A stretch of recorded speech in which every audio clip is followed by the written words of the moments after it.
આ છે અમેરિકાનો super store.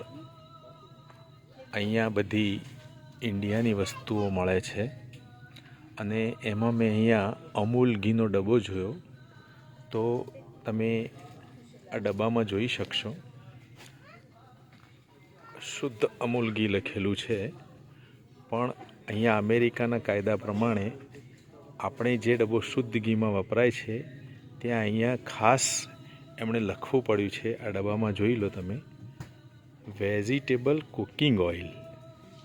હવે આપણે આને અહીંયા ઇન્ડિયામાં એને આપણે શુદ્ધ ઘી તરીકે અમૂલ વેચે છે અને અમેરિકાના અહીંના કાયદા પ્રમાણે એને લખવું પડ્યું કે ભાઈ આ શુદ્ધ ઘી ઇન્ડિયામાં કહેવાતું હશે, પણ અહીંયા તો એ વેજીટેબલ કુકિંગ ઓઇલ તરીકે જ એની ઓળખ છે.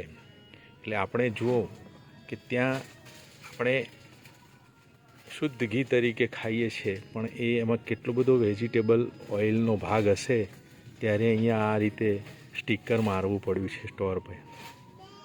આ એની અસલિયત છે અમૂલ ઘીની.